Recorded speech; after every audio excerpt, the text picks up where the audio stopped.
ফেরাউন চাইল মুসা নবীকে আসতে দিবে না, আল্লাহ মুসা নবীকে পাঠাইছেন ওই বেঈমানের ঘরে টাকা দিয়া লালন পালন করায়া মুসা নবীরে বড় বানাইলেন। থাপ্পড় লাগায়া ফেরাউনের গালের মধ্যে ফেরাউনের একটু উদ্বোধন করায় দিলেন, ওই ফেরাউনের ইতি টানায় দিলেন মুসা নবীর মাধ্যমে। আল্লাহ চাইলে সব হয়, বান্দা চাইলে কিছুই হয় না।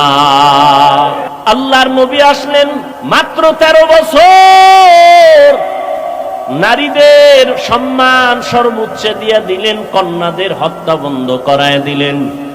রহমতের নবী আমার মাত্র 13 বছরের মেহনতে মানুষগুলোকে এত দামি বানায় দিলেন। আল্লাহ জিব্রাইলকে লিস্টি নিয়ে পাঠায় দিয়া বলেন, যাও আমার নবীর কাছে লিস্টি দিয়া দাও, এই লিস্টিতে যাদের নাম আছে নবী যেন ঘোষণা দিয়ে দেয় এই লিস্টির সবাই বিনা হিসাবে জান্নাতি। জাহান্নামের পথের মানুষগুলো জান্নাতি হয়ে গেল, ডাইরেক্ট জান্নাতের টিকিট দুনিয়ায় পেয়ে গেল। আচ্ছা, নবী মাত্র কয় বছর বলেন? 13 বছরে মক্কার চূড়ান্ত খারাপ এদেরকে জান্নাতি বানায় দিলেন বেতের বাড়ি দিয়া। কেমন মায়ার নবী আমার! শুধু 13 বছর কেন, নবীজির পুরা হায়াত 63 বছরে কোনদিন নবী একটা কাউকে গালি দেন নাই।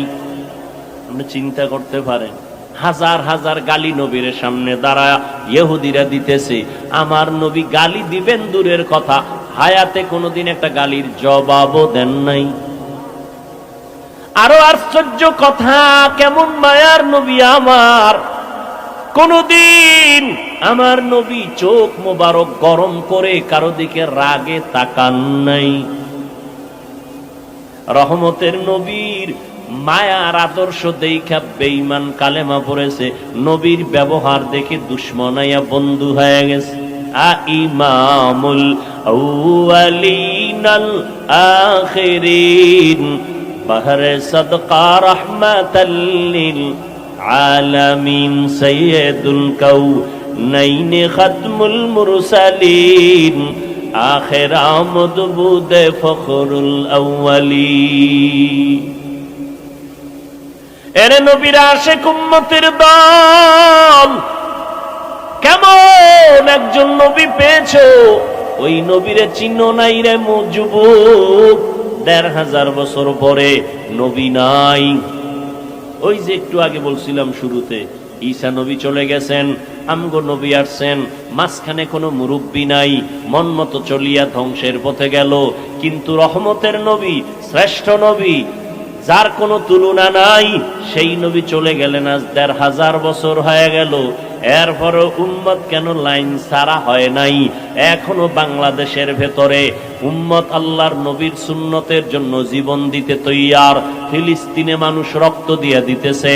এরে ব্রিটিশদের আক্রমণ, ইহুদিদের আক্রমণ, ওই স্পেনের ভেতরে এত পরিপূর্ণ আক্রমণ করেছিল, মুসলমানের 800 বছরের শাসনকে ধ্বংস করে দিল। এরপরও ইসলামকে বিদায় করতে কেন পারে না? এর একমাত্র কারণ, ধারাবাহিকভাবে এই জাতি মুরব্বী মানে, ইমাম মানে, এই কারণে চূড়ান্ত ধ্বংস হয় না।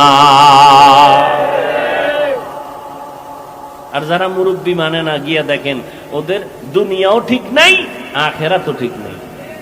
ভালো করে তদন্ত করেন ভাইরা আমার। 1500 বছর পরে তাকাইয়া দেখো, এই জমিনের ভেতরে মদিনার নবীর আদর্শ মানার কারণে এখনো সম্মান আল্লাহ চোখে দেখায় দিলেন। করোনার সময় স্কুল বন্ধ, কলেজ বন্ধ, চাকরি বন্ধ, ব্যবসা বন্ধ, ট্রেন বন্ধ, ফ্যাক্টরি বন্ধ, সব বন্ধ হয়ে গেল। কিন্তু কোরআনের একটা মাদ্রাসাও বন্ধ হয় নাই। নাকি বাকি না নগদ? জিন্দেগি মে বন্দগি তু করনা হে, জিন্দেগি মে বন্দগি তু করনা হে, जिंदगी बे बंदगी शर्मिंदा है, जिंदगी बे बंदगी शर्मिंदा है। दुनिया में हो दुनिया का तलबगार ना हो, बाजार से गुजर हो खरीदार ना हो। ये दुनिया एक मिसल कागज फूल है, ये दुनिया एक मिसल कागज फूल है। जिंदगी में बंदगी तू करना है, जिंदगी में बंदगी तू करना है। जिंदगी में बंदगी शर्मिंदा है, जिंदगी में बंदगी शर्मिंदा है। जिंदगी में बंदगी कुन बंदगी, बंदगी बे जिंदगी शर्मिंदगी। এরে নবীর আশিক ১৫০০ বছর পরেও তাকাইয়া দেখো,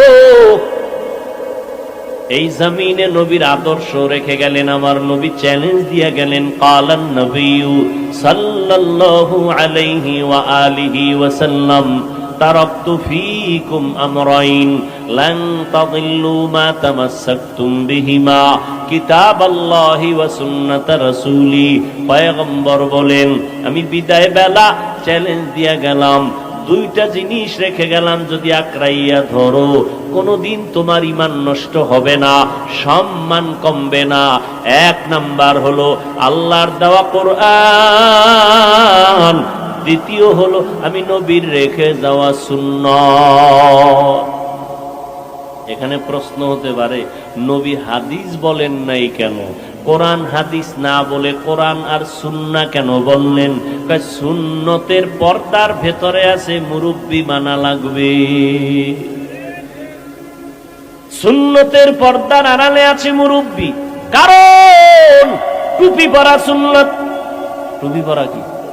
পাগড়ি পরবেন সুন্নত, কিন্তু কেমনে পরবেন, সিস্টেম কি?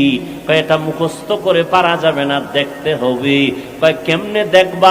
উলামায়ে আহলে হকের দেখো, তারা যেমনে টুপি পরে এমনে পরে, এটাই মদিনাওয়ালার সুন্নত। বলে কেমনে বুঝলাম? তিনি মন গড়া টুপি পরেন নাই, তিনি তার মুরব্বী যারা উলামায়ে আহলে হক তাদের অনুসরণ করেছেন, তারা তাবেঈনদের অনুসরণ করেছেন, তারা তাবেঈনদের অনুসরণ করেছেন। এভাবে যাইতে যাইতে সাহাবায়ে কেরামের অনুসরণ, আবার সাহাবায়ে কেরাম আমার রসুলের অনুসরণ করেছেন। এজন্য নবীও বলে গেছেন, উলামায়ে আহলে হকের তোমরা ফেলে ফেলে দিও না, কারণ আর আমি মুহাম্মদ সহ সমস্ত নবীদের কলিজার বন্ধু, টাকা পয়সার বন্ধু না, এরা হলো ইলমে নববীর বন্ধু। উলামায়ে আহলে হকের অনুসরণ করো। আল্লাহ কোরআনে বলে দিলেন, উলুল আমর যারা তাদের অনুসরণ করো। এরে নবীর উম্মতের দল, এই করোনায় তা চোখের সামনে দেখায় গেল, ছোট বড় সবাই সামনে আল্লাহ দেখায় দিলেন।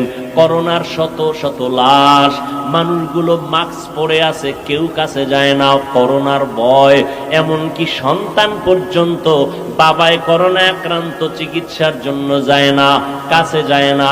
না যাইতে যাইতে বাবায় বিছানায় মরে গেল, লোকের টাকা দিয়া কয় লাশটা রাস্তার বাইরে ফেলে দাও।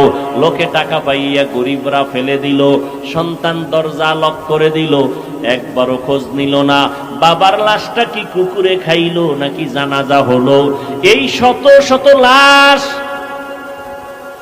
আমার দেশের কিছু প্রশাসনের পুলিশ ভাই আর অধিকাংশ উলামায়ে কেরাম টুপিওয়ালারা এই করোনার লাশগুলো কাঁধের মধ্যে নিলেন, গোসল করাইলেন, কাফন পরাইলেন, জানাজা পড়াইয়া দাফন করলেন। আল্লাহর হাজার শুকর, একজন টুপিওয়ালাও করোনায় মরে না। আর কি সম্মান দেখতে চাও রে মুমিন? ইহুদিরা আমাদের চূড়ান্ত দুশমন, খ্রিস্টান আমাদের দুশমন, সমস্ত বিধর্মীরা আমাদের দুশমন, এমনকি আমগো মুসলমান